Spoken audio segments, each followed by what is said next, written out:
이재명 대표가 진보 진영에 뭐 지금 현재로서는 존재감이 있는 대권 주자인데 뭐 결과가 어떻게 되든지 간에 그 항상 대안에 대한 좀 얘기가 나옵니다. 진보 진영의 대안이 있겠는가. 근데 대표님께서 저번에 방송에서 삼총삼김을 좀 말씀해 주셔가지고 네. 기사가 많이 나왔어요. 표현이 아주 재밌는 표현이더라고요. 삼총삼김. 예. 예. 대안이 될 수 있다고 보십니까? 민주당의 친명들만 이재명 이외에는 대안이 없다고 얘기를 하지. 네. 찾아보면 대안은 수두룩해요. 지금 지금 우리 사회자께서 말씀하신 대로 삼총삼김이 있죠. 이낙연, 정세균, 김부겸 총리를 했던 네. 이 세 분 다 지난번에 그리고 저 김두관 그래서 지난번에 이재명하고 경선을 했던 네. 분들이 다 분들이잖아요. 그리고 저 김부겸 총리는 그 당시 현직 총리였고 그 김부겸 총리도 지금 오늘 그 저 민취업 40주년 기념 김대중 탄생 100년의 세미나에 참석을 했지만 예. 김부겸 저는. 총리도 적극적인 의사를 이제 가지고 이재명 대표를 아주 비판적으로 김부겸 총리도 좀 쉬려고 그랬다가 이재명 대표가 하는 태도가 너무나도 엉터리라고 생각이 돼서 지금 적극적인 의지를 갖고 나서고 있고요. 그다음에 김경수 경남지사도 스펙이 좋고 또 친문의 그 적자로서 경쟁력을 갖고 있고요. 근데 사면복권이 됐고, 예. 그다음에 김동연 경기지사도 있고. 뭐 그렇죠. 이재명 대표도 경기지사를 통해서 대권 주자로 발돋움한 것이고 손학규 대표도 그런 거 아니겠습니까? 네네. 그런 측면에서 뭐 야권 주자는 차고 넘치죠. 그리고 또 그 삼총삼김 위에도 또 어느 날 갑자기 새로운 스타가 혜성처럼 나타날 수도 있는 거예요.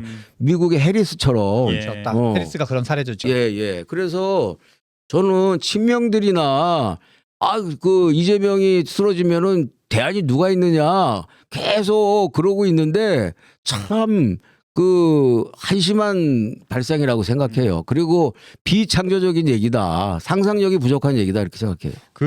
어쨌든 이낙연 총리와 또 다른 총리님들 지금 민주당 계신 분들과 또 새미래민주당 계신 분도 얘기해 주셨는데 그럼 어쨌든 그 이재명 대표가 좀 위험해졌을 때 어떤 진보 진영의 해처모여 지각 변동이 좀 있을 거라고 예상을 하시는 건가요? 당연하죠. 네.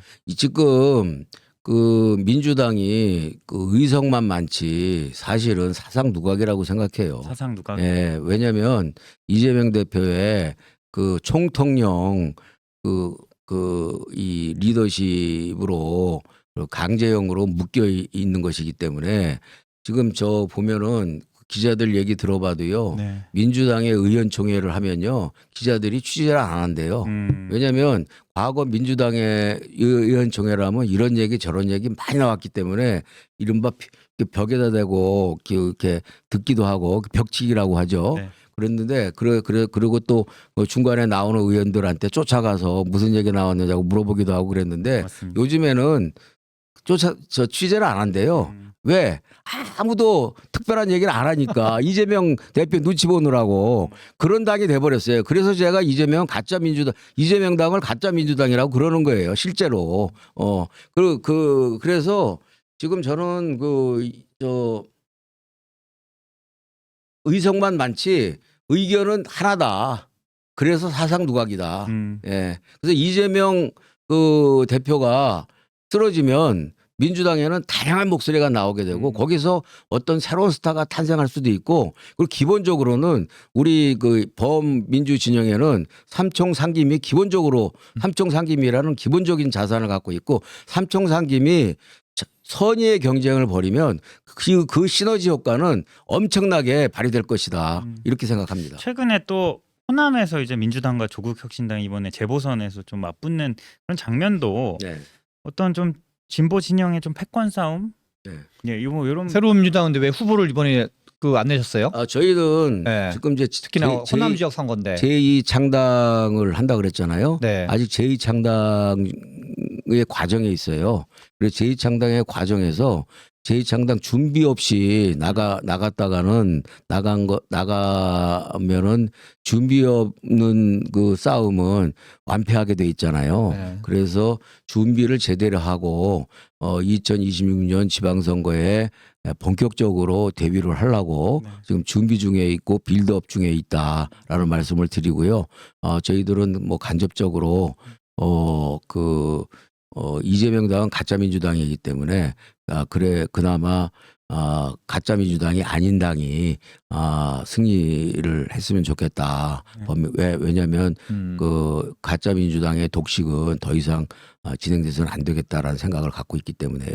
그리고 특히 이번에 또 지방선거에 내려가서 이재명 대표가 저 지난 대선 때 그 경기도지사 선거 때까지는 막 떠들었던 그리고 예비 경선에서 떠들었던 기본소득 가지고 사라졌던 기본소득을 끄집어내서 무슨 시범 실시라는 그 타입 포장지로 해서 말이죠. 네. 가구당 100만 원씩 주겠다라는 식으로 그리고 사실상 매표 행위를 하고 있는데 대표님이. 이런 이 비겁한 그런 부정선거를 노골적인 그런 부정선거를 저지르는 것은 저는 너무나 그 거대 야당으로서는 비열한 짓이다. 네.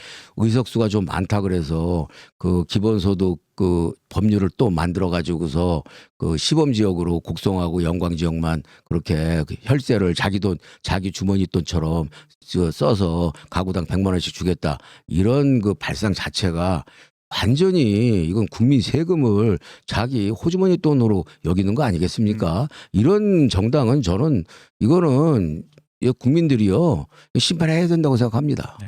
정리님이 전병헌 대표님 구구절절 맞는 말씀 해주신다고 하셨고, 소장님 이 네. 호남에서 펼쳐진 이 대전 이 경쟁은 좀 의미가 있습니까? 이게 의미가 꽤 있는 선거죠. 지금 영광이 있고 곡성이 있는데 이제 영광이 특히 이제 주목받는 선거인데요.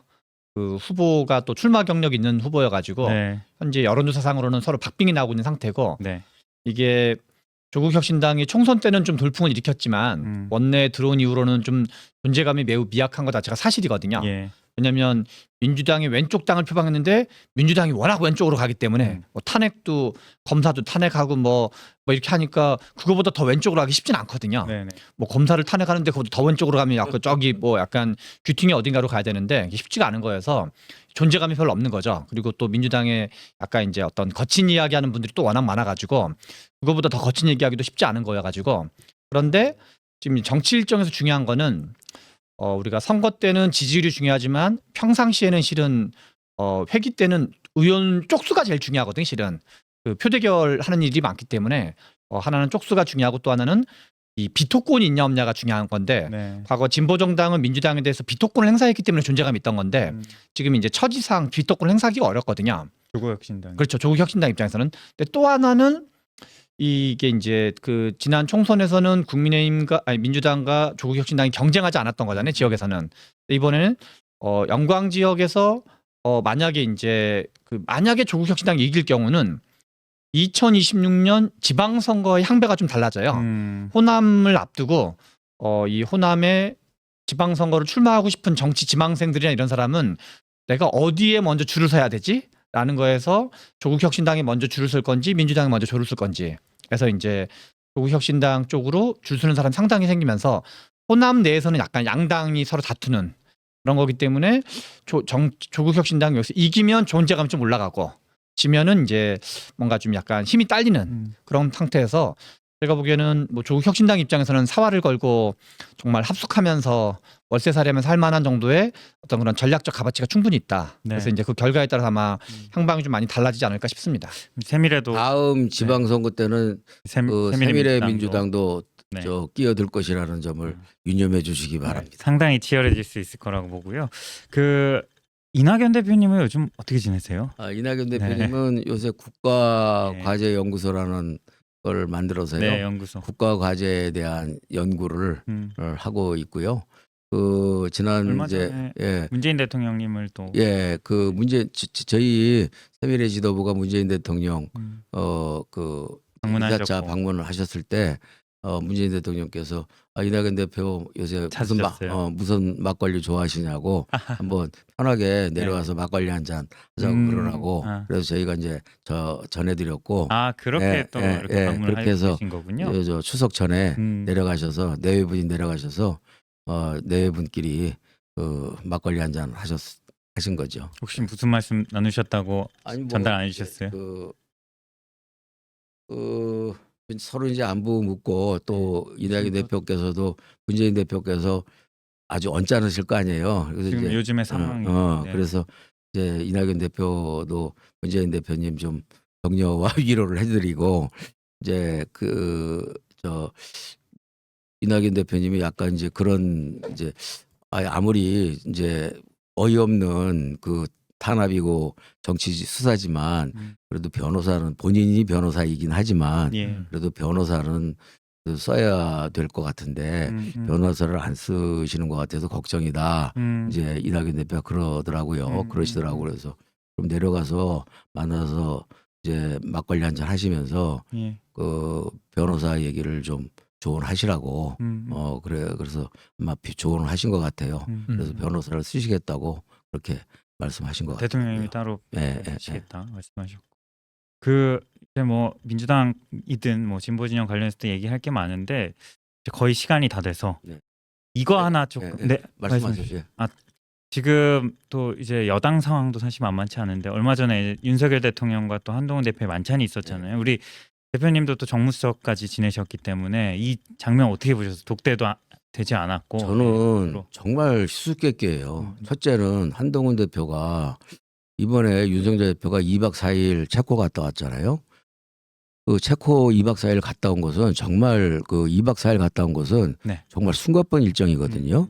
민주당에서 포화 외유다 이렇게 한 것은 정말 열받았을 거예요. 그건 숨가쁜 일정이거든. 2박 4일 일정이라는 것은. 그리고 그것은 뭐냐면은 물론 다 계약된 것을 윤석열 대통령이 생색내기 위해서 간 것이긴 하지만 그 문재인 정부에서 약간 비판받는 부분이 원전 산업을 완전히 가라앉혔다. 세계적인 경쟁력 있는 원전 산업을 문재인 정부에서 가라앉혔다라는 부분인데 윤석열 정부 입장에서는 원전 산업을 다시 부활시켰다라는 생색을 내기 위한 노력을 많이 해왔고 현실적으로 체코하고 이제 그게 성사가 되는 단계에서 이제 본인이 그 생색을 내고 국민들한테 그래도 칭찬을 받으려고 만들어서 간 거란 말이에요. 가고 갔다 와서 당연히 여당 지도부를 데려다가 이제 체코에서의 활약상과 원전에 대한 평가나 그 어떤 성과를 설명하고 싶었는데 그 사이에 독대를 얘기를 해버려 가지고서 독대가 완전히 이슈를 독대가 완전히 원전의 성과를 수조 원, 수십조 원의 성과를 독대 두 글자가 완전히 덮어버렸단 말이에요. 그러니까 용산에서는 불쾌할 수밖에 없죠. 그러니까 그 한동훈 그 대표의 정치적 감각은 정말 초급 수준인 거예요. 근데 거기에서 우리가 조금 점수를 그래도 좀 후하게 주려고 노력을 한다면 그 전에 한동훈 대표가 여러 차례에 걸쳐서 비공개리에 대통령을 좀 만나서 얘기를 해야 되겠다라고 여러 차례 요청을 했는데 계속 거절을 당해서 본인이 참다 못해서 이번에는 공개적으로 압박을 해야 되겠다라고 작심을 하고 얘기를 했는지는 모르겠어요. 그렇다면 조금 이해는 갈수록 가는 부분이 있지만 만약에 그게 아니라면 이 한동훈 캠프는 완전히 정무적으로 빵점이다. 열받게 만들었다 용산을. 뭐 시비는 먼저 한동훈 캠프가 걸은 셈이다. 그렇게 보여지고요. 두 번째 그러면 용산에서 그 정무수석이나 비서실장이 나서서 야 이번에는 이 원전이 메인이니까 좀 다물고 있어라. 그리고 다음번에 그건 협의는 나중에 다음번에 하자. 이렇게 해갖고 조정을 해가지고서 다음번으로 이렇게 하고 한동훈 대표를 좀 이렇게 진정을 시켜야 되는데 그거를 불쾌한 얘기만 계속하니까 한 대표 입장에서는 자기를 또다시 내치는 것으로 받아들이게 되니까 더 반발할 수밖에 없죠. 그러니까 이게 도대체 저는 저런 이 대통령실과 저런 여당 대표실은 처음 봤어요. 제가 저런 국정상황실장도 하고 정무수석도 하고 네, 맞습니다. 여당 원내대표도 하고 아니 저 야당 원내대표도 하고 최고 지도부 했는데 야 이런 여당 지도부는 생전 처음이다. 만약에 이게 이런 이런 정도의 정무 조정 기능이 마비가 될 정도라면 빨리 수습하지 않으면 이거는 남은 거는 조기 퇴진을 준비하는 일밖에 남은 게 없다. 네. 이런 생각이 들고요. 정말 저 국가나 국민을 위해서 빨리 수습을 했으면 좋겠습니다. 예, 우리 소장님도 짧게 이 독대 어떻게 보셨는지. 독대가 아니죠, 만찬. 네. 옛날에 김무성 전 대표가 2015년 16년에 박근혜 대통령한테 독대 신청을 많이 했다는 거예요. 네. 근데 다 문고리들이 다 그걸 다 컷해가지고 결국은 여권이 분열되면서 이 총선 참패와 박근혜 대통령 국정농단 탄핵까지 이어진 건데 네. 당시 여당 의원들이 동의하지 않았으면 탄핵은 불가능한 거였거든요. 근데 약간 윤석열 대통령이 여당 대표랑 만나는 것도 거부할 정도로 약간 얼마나 좀 이제 불통의 끝까지 갔는지 보여주는 한 단면이 아닌가 싶습니다. 네.